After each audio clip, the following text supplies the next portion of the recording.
everyone. My name is Hyun. I also go by Edward. I'm a doctoral student studying education psychology at Auburn University. Today, for our interview, we have a special guest, Dr. Kendall Hartley.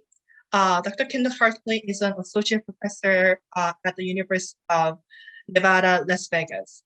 And today, he will share his insightful research and teaching experience, and also any kind of comments about our SIG activities. So welcome, Dr. Kendall Hartley. It's nice to have you here. Thank you. Thank you. So my first question is, could you tell us about yourself?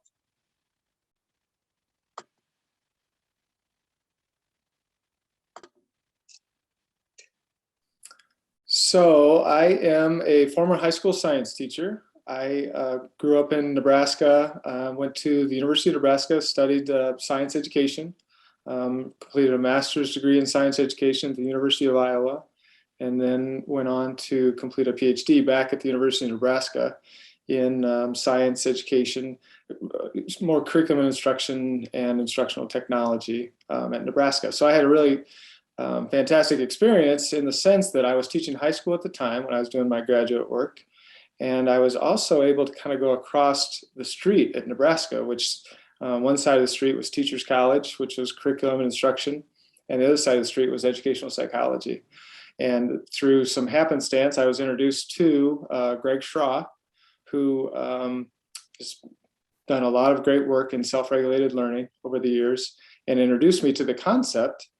And I ended up taking that as a part of my research and combined that with my work in terms of teaching, and just found self-regulated learning to be a fantastic way to look at students and what they do. So that's kind of how I got to where I am right now, which is a associate professor in educational technology at the University of Nevada, Las Vegas, and basically studying the intersection between self-regulated learning and technology.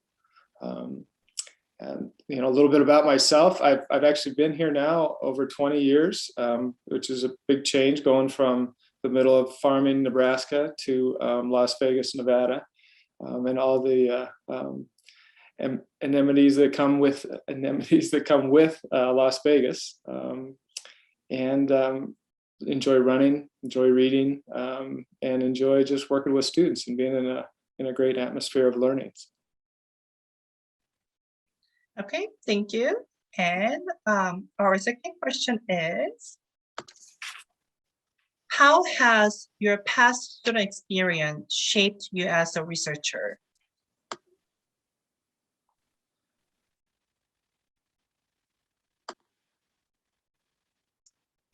So my graduate student experience was kind of twofold. There was kind of two parts to that. I was teaching high school for the first part of it. So during the day, I had a pretty full schedule, and the typical high school science teacher. I taught chemistry, physics, physical science, biology, and then in the evenings, I was taking classes and, of course, working on things during the weekend. It was a great experience because during the day, I'm learning all these the latest research on student learning, and I'm actually able to take that back to the classroom and in some ways go back and forth to hold the professors accountable too about what is really happening and what's realistic in the classroom, and what are all the challenges.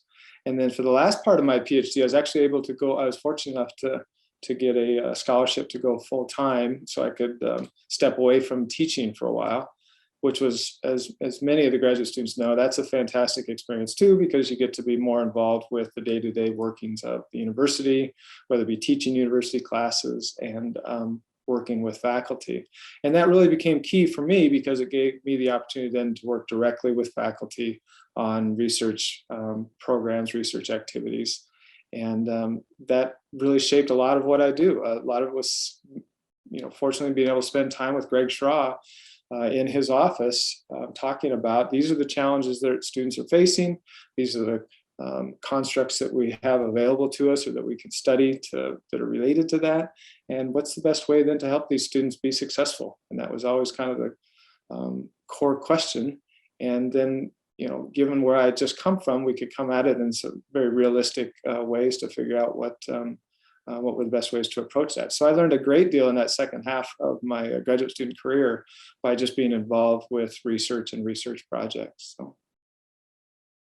I hope that answers your question. Yeah, sure. Thank you. Can I ask a follow-up question? Sure.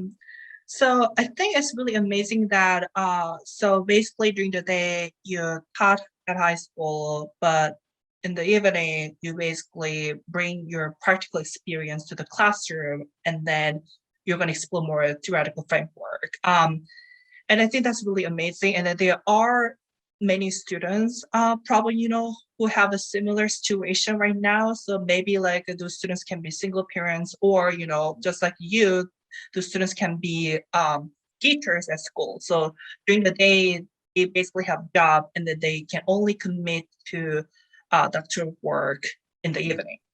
Yeah. Now, my question is, in terms of time management, like how did you like juggle like everything? Because some of our grad students probably be wondering about that. So it's tremendously challenging, and I was very fortunate in the time. At that time, I didn't have extended commitments outside of school and teaching. So I was certainly busy, but I didn't have family commitments. I didn't have children at the time. I had, I was married, but she was also in a similar situation. So I think I would have had a very difficult time if I had been in different circumstances. It had been 20 years later when I have children and that type of thing.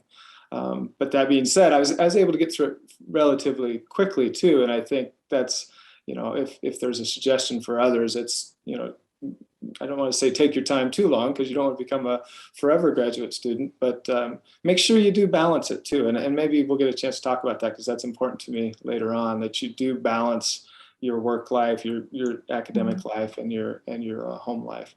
But yeah, time management has always been something that I've paid very close attention to, and I recognize there's limits on time, and I'm very careful.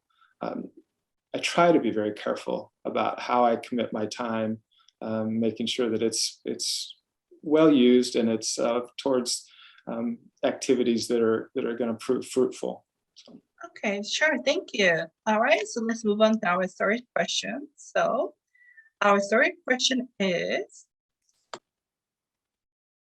in your research overview, it seems like you have investigated self-regulation and student learning, specifically technology. What motivates you to conduct this research, and what kinds of values do you believe this research will bring out?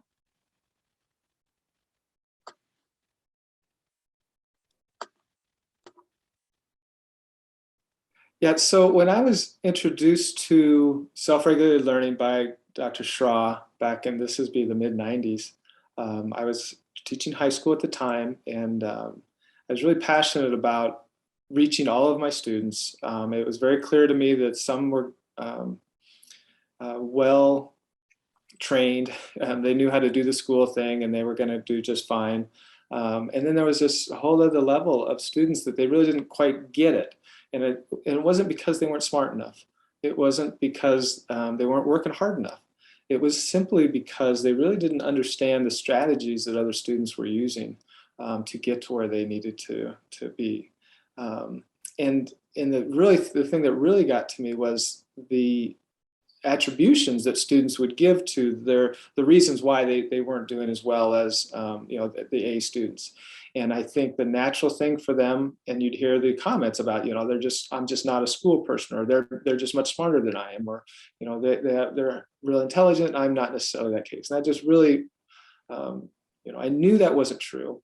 And self-regulated learning really gave me that framework then to look at the research, but also look at then how that applied to the classroom. And it gave me some very specific tools to use with the students to help them understand what these differences were and how to be successful, regardless of where you started from.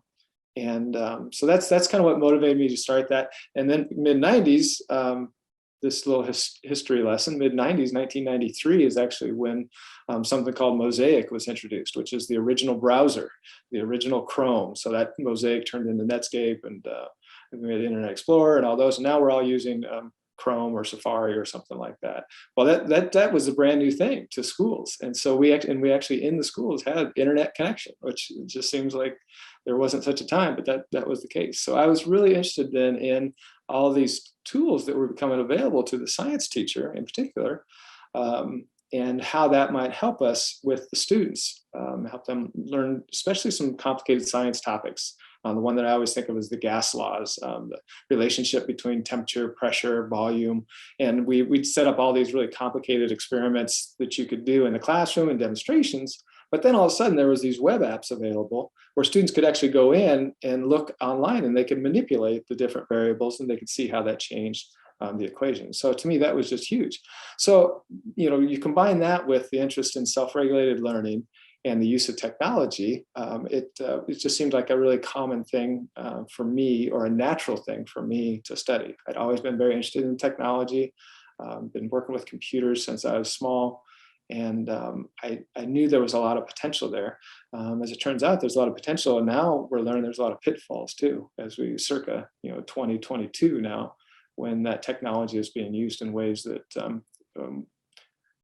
some had anticipated, but certainly I hadn't anticipated, in some negative ways. But certainly at the time, it was really, really positive, and looked like great opportunities for how we helped students to learn. So that's kind of how I got interested in self-regulated learning, and of course the intersections with technology.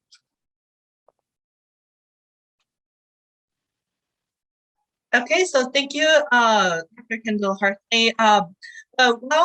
While I was listening to your response, out of curiosity, and I think that you also have the research investigating the relationship between smartphone and self-regulation.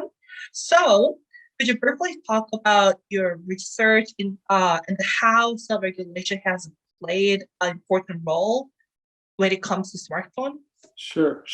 Yeah, I should back up a little bit and just say, so, what that led to, my interest in self-regulated learning and technology led to experiments with multimedia learning, in particular using web-based materials to learn. Watching students, we'd actually we'd look at server logs. This is kind of the learning analytics back in 2000. I'd actually take server logs and pull them into a spreadsheet and analyze how students would progress through different instructional materials and what resources they would use or not use based on their, we did both epistemological beliefs and self-regulated learning skills and behaviors, and looked for relationships there.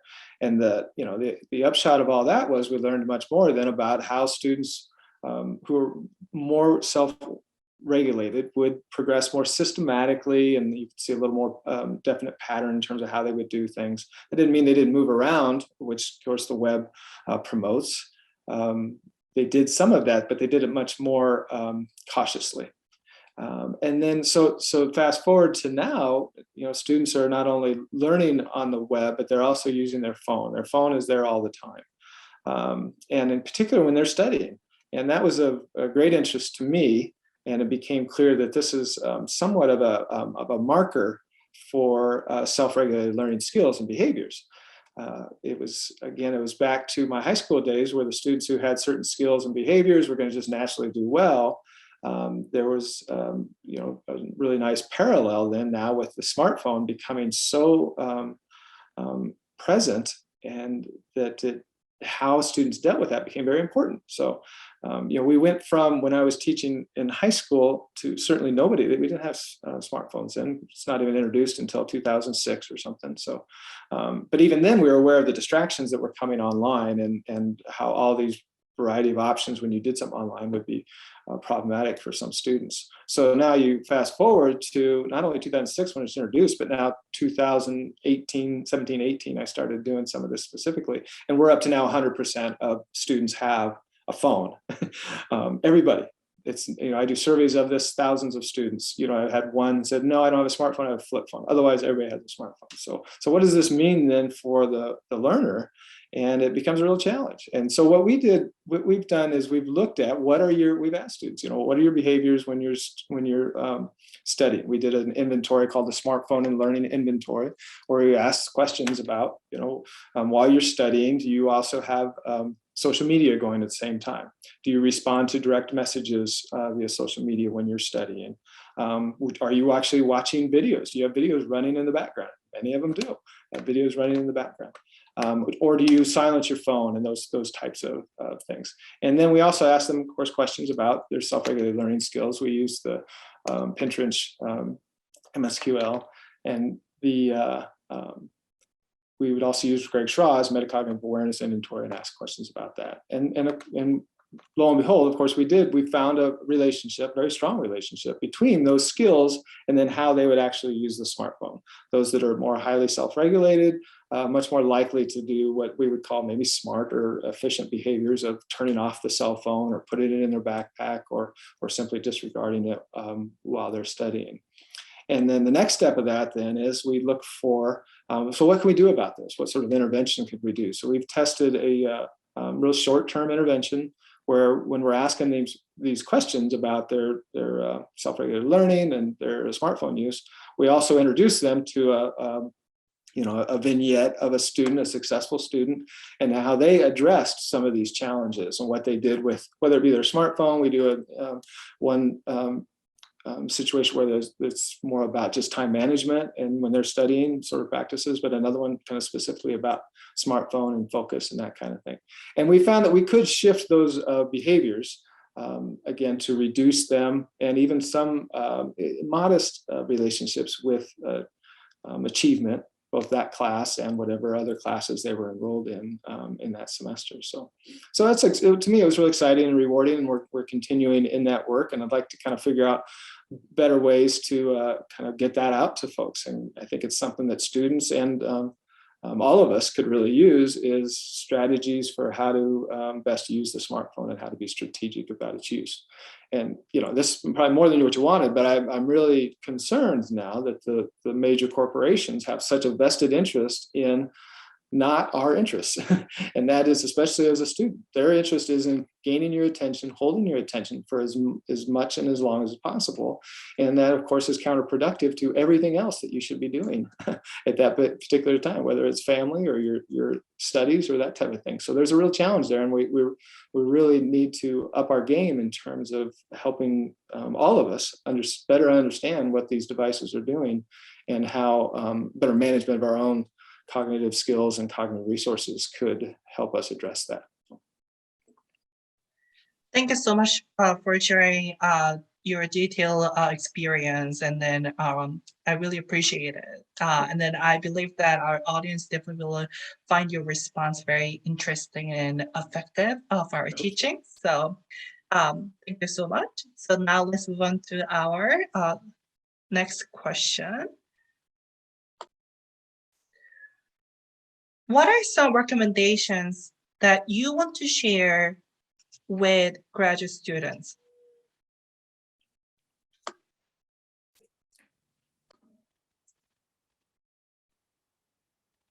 So I often recommend students consider emulating those that have done what they want to do. If you think about where you want to be in 5-10 years, you can often find individuals that maybe have done that, or at least appear to have done that. And I'm a firm believer in emulating folks, or at least treating them as a template. That sounds maybe a little callous, but if you think about anything, especially in technology, we use templates all the time, whether it be a PowerPoint template. We have templates for research articles. We have templates for how we do classes and syllabi and everything else. You can really use that same model when it comes to how you approach your graduate studies and your career. And I early on, I pulled out betas of folks that I admired and appreciate. I thought they were doing important work and type of things that I would like to be able to say I'd done. And so that was like Greg Schraw. There were others in there, Paul Printrich, unfortunately, many who have passed, but that really helped me. So you look at a Vita and you can see where are they going to conferences, where are they publishing in, what kinds of work are they doing. And you can learn a lot from that. And then if you're fortunate enough to have them nearby, you latch on. When, once I figured out Greg Schraw knew what he was doing and was really the kind of person I wanted to emulate, I found out every class he was teaching. I took him. I just took every class that he had. I asked him to be on my committee. And I was fortunate enough where he invited me along onto his research team too, and that without that experience, I don't get the job that I have now. That's pretty clear to me. And there could have been others. There were others at Nebraska too that were helpful and influential. I was really lucky to have classes with Roger Bruning, and then met others when I got to Nebraska, including Gail Sinatra, happened to be at the university I was at, and Michael Nussbaum now, Lisa Bendixson, lots of wonderful people. And you can, that's really one of the most important things you can get out of graduate school, is making those connections, both within your university and outside. That's what's real impressive too about the studying in self-regulated learning SIG too, is they really make a very serious commitment to graduate students, incorporating graduate students, providing opportunities for them at meetings. And I'm certainly getting my graduate students to get involved in that as well. So that's certainly one of them. One of the things that's for advice to graduate students. Thank you so much. And then last but not least, I have a question for you. Do you have any last comment?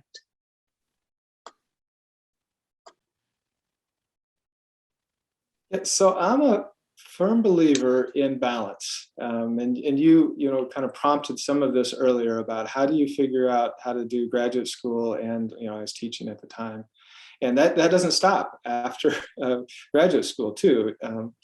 You're all of a sudden you're still going to be really challenged with time. We're very fortunate to be to work in kind of a knowledge area where we have a greater degree of control over our time than a lot of folks do. That's one thing I learned about being a science teacher too, is I didn't have any control over my time. I was lucky to get restroom breaks in there during that time. So I very much appreciate the flexibility that comes in academia with your time. Now with that though comes some challenges, and that makes it almost endless.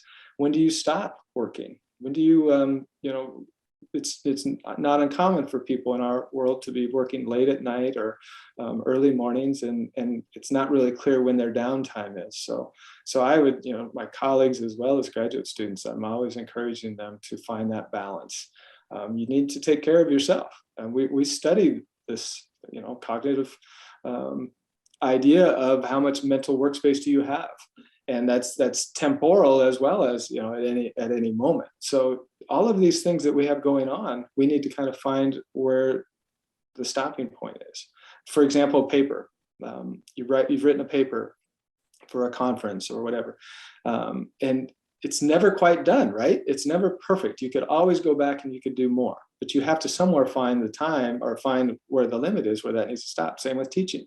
You could always make the class better. And so all of a sudden you find yourself in this constant state of, I should have done more. And I think, as a group, we need to become comfortable with knowing things aren't going to necessarily be perfect, and find that way to get space for ourselves in a time when, again, as I mentioned before, certainly the major corporations and sometimes institutions aren't supporting that idea, that you actually have downtime, time for yourself, time where you don't have a technology ever present. And I think it's incredibly important, because anything else that we want to do, all of our goals and objectives, whether it has to do with working with students or the research we do, we're going to be really challenged to do that well if we don't have our own internal settings calibrated correctly. In other words, we've had time where we can clear our head, we can take care of family obligations, we can take care of our own health. That's got to be number one. And it might sound selfish, but it's really not. You need to take care of yourself first, and then a lot of this that we're trying to do, we can be much better at once we've made that happen. So that's kind of my last comment and thought, and I hope that's helpful. Yeah, sure. Yeah. Thank you so much for your time. And then thank you so much for sharing great information. I believe that whoever is watching this video will find your information very helpful. And then hopefully we can see each other at a conference or at a different opportunity. And thank you so much for your great response today. Thank you. You bet. Thank you, Edward, for doing this. I know this takes up your time as well, too. It's very much appreciated. Oh, my pleasure. Thank you. You have a great day. You as well.